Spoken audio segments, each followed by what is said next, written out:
نحمدہ ونصلی ونسلم علی رسولہ الکریم اما بعد اعوذ باللہ من الشیطان الرجیم بسم اللہ الرحمن الرحیم وذروا ظاہر الاسم وباطنہ صدق اللہ العظیم اللہم صلی علی سیدنا و مولانا محمد معدن الجود والکرم وآلہ وصحبہ وبارک وسلم۔ حمد و صلات کے بعد ماہ مقدس، ماہ نور، نور و سرور، ماہ رمضان المبارک میں ایک سلسلہ گفتگو روحانی مسائل اور ان کا حل۔ ہمارے ہاں سادہ لو طبقہ یہ سمجھتا ہے کہ روحانی مسائل کا تعلق شاید کالے جادو سے، تعویذ گنڈے سے، بد نظری سے اور کسی شخص کے کسی کے خلاف کوئی عمل کرا دینے سے ہوتا ہے، اور شاید روحانی مسائل کا تعلق جنات، آسیب اور انہی چیزوں کے ساتھ صرف وابستہ ہے۔ حالانکہ ہمارے جو روحانی مسائل ہیں انہوں نے تو ہمارے سارے ظاہری مسائل کو بھی بگاڑ دیا ہے۔ ہمارے دل کے بگاڑ نے ہمارے وجود کے بگاڑ پر اور ہمارے اعمال کے بگاڑ پر بہت بڑا کردار ادا کیا ہے۔ یہ روحانی مسائل کیا ہیں؟ یہ روحانی مسائل دراصل باطنی مسائل ہیں۔ قرآن مجید فرقان حمید ارشاد فرماتا ہے کہ وَذَرُوا ظَاهِرَ الْإِثْمِ وَبَاطِنَهُ، ظاہری گناہ بھی چھوڑ دو اور باطنی گناہ بھی چھوڑ دو۔ صاحب تفسیر ساوی اس کی تفسیر کرتے ہوئے فرماتے ہیں کہ ظاہری گناہ تو انسان کے یہ ہے نا، جیسے معاذ اللہ کسی نے قتل کر دیا، ڈاکہ ڈال دیا، بددیانتی کر لی، خیانت کر لی، اور باطنی گناہ یہ ہے کہ اس نے حسد کیا، تکبر کیا، بغض رکھا، بدگمانی کی، برا سوچا، اپنے دل کے اندر اس نے کینہ پروری کی۔ یہ سب وہ باطنی گناہ ہیں جو انسان کے دل کو بگاڑ دیتے ہیں، اس کے باطن کو میلا کچیلا گدلا کر دیتے ہیں۔ انتہائی خوبصورت، نفیس، پڑھے لکھے، صاف ستھرے، سمجھدار، اچھے گھرانے کے لوگوں کو یہ باطنی گناہ اس طرح کا بنا دیتے ہیں کہ وہ ایک خود غرض انسان بن جاتا ہے۔ اس کا رویہ انسانوں کے حق میں انتہائی بد اخلاقی کا ہو جاتا ہے۔ یہ جو باطنی گناہ ہیں، یہ جو باطن کے میل کچیل ہیں، حضرت سیدنا امام غزالی رحمۃ اللہ علیہ فرمایا کرتے تھے ظاہری اعمال کا باطنی اوصاف کے ساتھ خاص تعلق ہے۔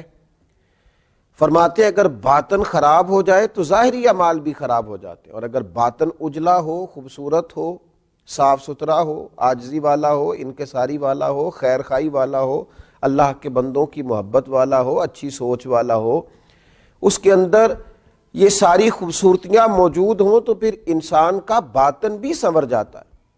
ہمارے دلوں کے اندر بعض ایسی چیزیں ہوتی ہیں جو ہمارے لیے انتہائی خطرناک ہوتی ہیں۔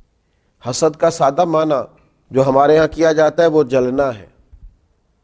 تو مجھے بتائیے جو آدمی جل رہا ہوگا وہ سکون کیسے پائے گا؟ بغض کا معنی دل پر کسی کے لیے بوجھ رکھنا بھی کیا جاتا ہے۔ تو جب اپنے دل میں کسی کے لیے بوجھ رکھا جائے گا، تکلیف محسوس کی جائے گی، تو کیا انسان قرار پائے گا؟ تکبر کا معنی یہ ہے کہ آپ نے اپنے آپ کو بڑا جانا، کسی کو چھوٹا اور حقیر سمجھا، تو جب ہر وقت آپ اپنی بڑائی ہی کے چکر میں پڑے رہیں گے تو کیا دل کو قرار آئے گا؟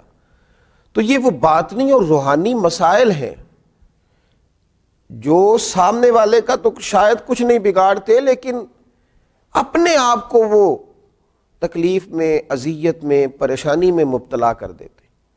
تو ان روحانی مسائل کی معرفت رکھنا، ان کا خیال رکھنا، نبی اکرم نور مجسم صلی اللہ تعالی علیہ وسلم نے فرمایا تمہارے وجود میں گوشت کا ایک لوتھڑا ہے، اگر وہ ٹھیک ہو گیا تو سارا جسم ٹھیک ہو گیا، اگر وہ بگڑ گیا تو ہر چیز ہی بگاڑ دے گا، بگڑ گئی ساری چیزیں۔ یا رسول اللہ صلی اللہ تعالی علیہ وسلم وہ کون سا لوتھڑا ہے؟ تو فرمایا وہ تمہارا دل ہے۔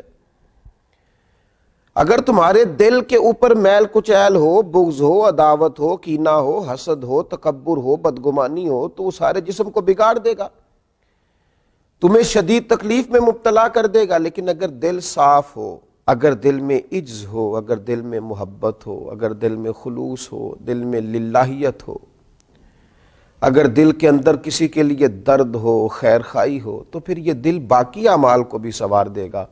اسی لیے امام غزالی رحمۃ اللہ علیہ فرمایا کرتے تھے کہ دل ایک تنے کی طرح ہے، درخت کا جو تنا ہوتا ہے اس کی مانند دل ہے۔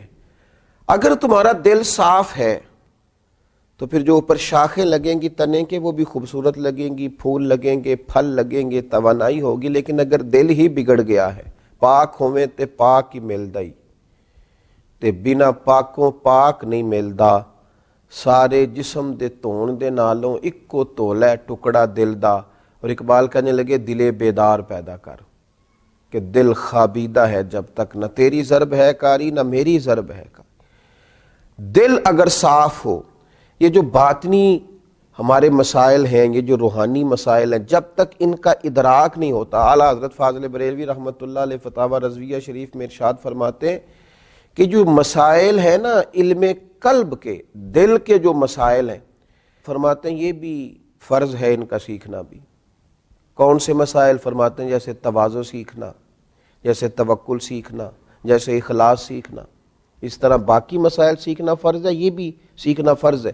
اور فرماتے ہیں جس طرح بہت سے حرام چیزوں کی معلومات ہونی چاہیے کہ یہ ٹھیک نہیں، یہ منع ہے، یہ درست نہیں ہے، اس سے اللہ رسول ناراض ہو جائیں گے، اسی طرح جو محرمات باطنیہ ہیں، یعنی تکبر ہے، ریا ہے، عجب ہے، حسد ہے، ان کی معلومات ہونا بھی ہر مسلمان کے لیے فرض ہے۔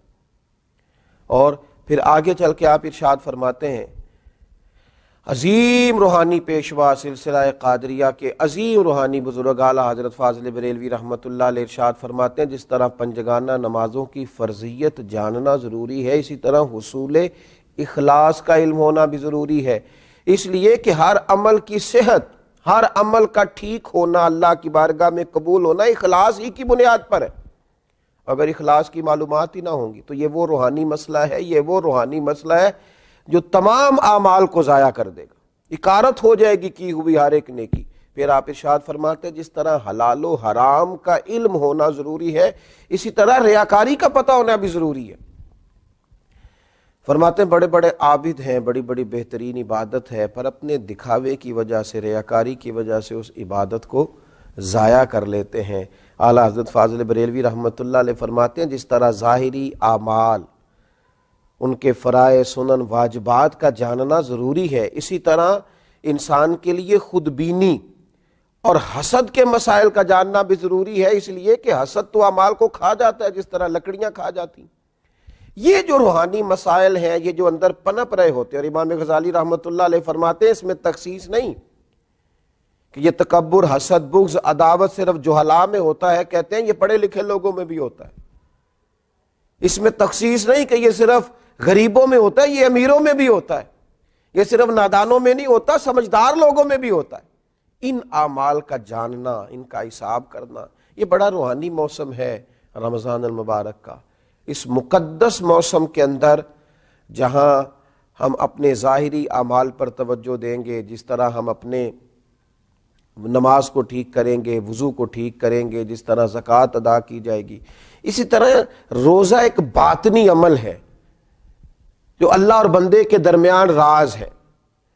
تو روزے کے باطنی عمل کے ساتھ ساتھ ہم اپنے باقی اعمال پر بھی توجہ کریں کہ ہمارا دل کہیں حسد کا شکار تو نہیں، بغض کا شکار تو نہیں، عداوت کا شکار تو نہیں، بدگمانی کا شکار تو نہیں، عجب کا شکار تو نہیں۔ اگر دل کے اندر یہ ساری بیماریاں ہوں گی تو یاد رکھیے گا سارے اعمال کے باوجود، ساری نیکیوں کے باوجود انسان نہ قرار پا سکے گا، نہ وہ نیکیاں اللہ کے حضور قبول ہوں گی، نہ اسے کوئی فائدہ ہوگا۔ اپنے ان روحانی مسائل کے حل کے لیے سب سے پہلے کوشش کی جائے، اپنے باطن سے ان قدورتوں کو، ان بیماریوں کو، ان چیزوں کو سب سے پہلے نکالا جائے۔ اگر دل صاف ہو جائے، دل پاک ہو جائے، دل طہارت والا ہو جائے، دل عاجزی والا ہو جائے، دل درگزر والا ہو جائے، دل خلوص والا ہو جائے، للہیت والا ہو جائے، دل اللہ کی محبت والا ہو جائے، رسول اللہ کی غلامی والا ہو جائے، تو پھر دل دریا سمندروں ڈونگے کون دلاں دیاں جانے، 14 طبق ساڈے دلے دے اندر، اسی تمبو وانگوں تانے، اور پھر تو کیفیت یہ ہو جاتی ہے کہ ہم نے دل میں سجا رکھی ہے تصویر یار. جب یہ ساری بیماریاں نکل گئیں اب ہم نے دل میں سجا رکھی ہے تصویر یار. بس ذرا گردن جھکائی دیکھ لی. اللہ تعالی ہمیں ان روحانی مسائل سے نجات عطا کرے اور ان بیماریوں سے شفا عطا کرے. آخر دعوانا الحمدللہ رب